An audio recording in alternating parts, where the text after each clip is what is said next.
Kali mau panen buah-buahnya itu warga diundang. Semua warga diundang nih. Woi, orang kampung besok datang ya, saya besok mau panen. Itu warga sekitar datang Pak.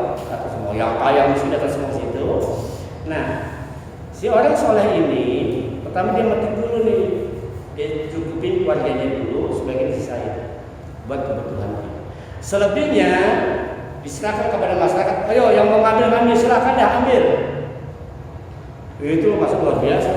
Dia cuma cukup ngambil sekedarnya saja untuk dia dan keluarganya. Selebihnya diserahkan kepada seluruh keluarga untuk dinikmati. Terus begitu setiap tahun. Makanya kebunnya semakin nambah. Nah, singkat cerita, orang ini meninggal dunia. Ini ada dalam Quran diabadikan. Orang ini meninggal dunia. Nah, setelah meninggal dunia, beliau memiliki 3 anak.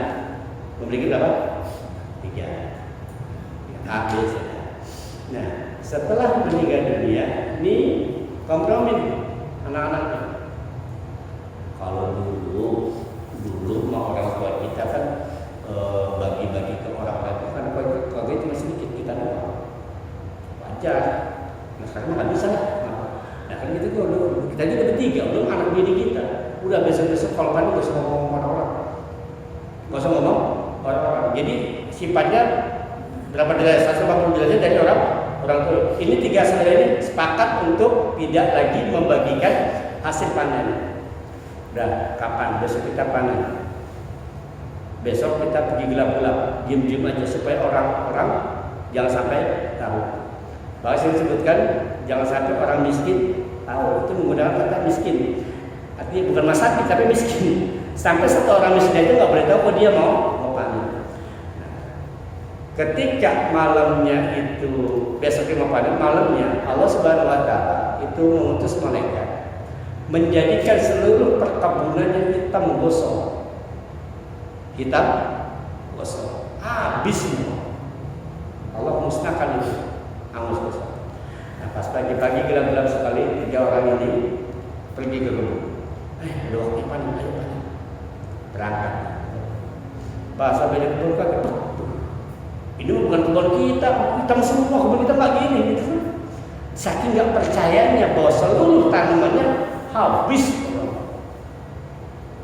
Tapi kata saudaranya yang tengah-tengah juga, Allah sudah mengarahkan kita. Ternyata kita itu terlalu pede bahwa kita pasti akan panen. Saat kita menggunakan kata insya Allah. Dan dari itu kita sudah punya niat jahat. Kita nggak mau bagi-bagi, nggak mau sedekah. Padahal dulu abah kita nggak gitu. Ini teguran buat kita. Nah, dengan cara Allah habiskan hartanya, orang ini jadi ingat kepada Allah. Karena banyak orang dikasih harta, dia lupa. Lebih pilih mana? Harta sedikit tapi ingat kepada Allah, apa banyak harta tapi lupa kepada Allah? Oh iya. Banyak ingat. Yang enak banyak harta tapi ingat. Seperti begitu. Sebenarnya begitu, banyak harta banyak tapi ingat. Tapi yang udah-udah kan gak gitu Pak. Makanya seringkali orang-orang yang lupa kepada Allah itu sebenarnya qalbuna. Artinya sakit. Atau bisa dibilang lagi tidur orang lagi tidur. Orang kalau lagi tidur bahkan harus dibangunin. Kan tergantung tidurnya juga. Kalau tidurnya terlalu pulas, sampai ngilang-ngilang, kira-kira banguninnya gimana? Bangun. Bangun nggak? Nggak kan? Sampai ngilang pecah, bingung banget. Bangun nggak? Pasti diapain? Bangun, gitu kan? Nah, sama orang semakin lupa kepada Allah, semakin Allah negur dia dengan cara keras. Tujuan supaya apa? Supaya sadar, sadar. Makanya kalau tidur jangan pulas-pulas banget, kan gitu. Makanya kalau punya harta jangan genggam-genggam banget. Makanya kalau punya jabatan jangan lupa-lupa banget. Ingat itu semua titipan. Ketika Allah ambil kita nggak kaget. Yang bikin kaget itu stres adalah apa? Tidur kebakatan pulas, disiram pakai air, bangun. Oh iya nggak? Begitu bangun. Pusing, stres. Jangan. Ya. Sama kalau kita lagi susah ingat. Jadi kesenangan dan kesedihan itu semua adalah ibtala. Apa ibtala? Uji. Allah pengen lihat nih, dikasih harta kira-kira. Lihat cerita dari Nabi Ayub. Nabi Ayub gimana ceritanya? Kan gitu kan? Dikasih harta banyak, gitu. Harta banyak, luar biasa, gitu kan? Allah ambil satu-satu. Ladangnya dibikin habis oleh Allah. Anak-anaknya pada kabur, bini-bininya pada kabur, tinggal satu yang tersisa. Tinggal satu. Emang di mana yang paling tua yang keramat, Pak? Paling tua keramat. Makanya tinggal satu. Bini-bini yang lain kabur kan udah miskin. Udah miskin. Bini pertama tetap bertahan. Saking supportnya kepada Nabi Ayub sampai dia jual barang rambut sedemikian rupa untuk mencukupi makan sehari. Tapi Nabi Ayub tetap terus. Karena cerita penyakit itu jadi masalah nih. Ada yang bilang tuh Nabi Ayub itu dikasih penyakit kulit yang kayak borok gitu kan. Tapi ulama lain nggak gitu. Penyakit Nabi Ayub itu bukan di atas kulit tapi di dalam. Masih ya Nabi segitu hinanya sampai pada borok begitu. Sampai pada ibu belatung gitu. Nabi itu masih hina itu. Allah kasih penyakitnya nggak di atas kulit tapi di dalam kulit. Kalau dipegang tuh, kalau sekarang Bapak tahu ada penyakit apa? Penyakit lupus,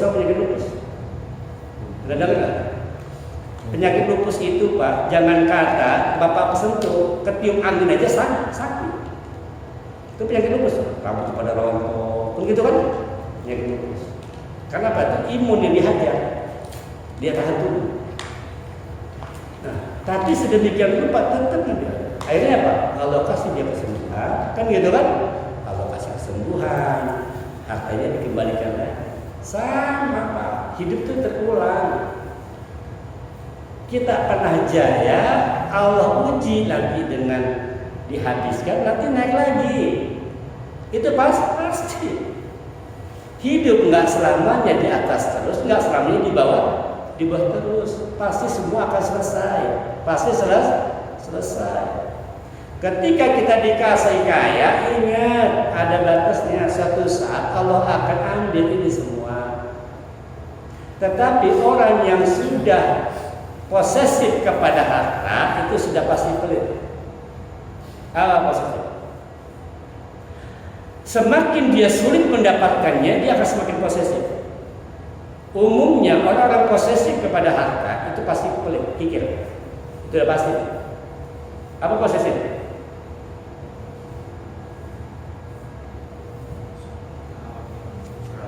Bahasa asal gini kalau posesif ya, kalau lu mati gue mati gitu. Terlalu ingin memiliki, itu sifat posesif gitu loh Pak.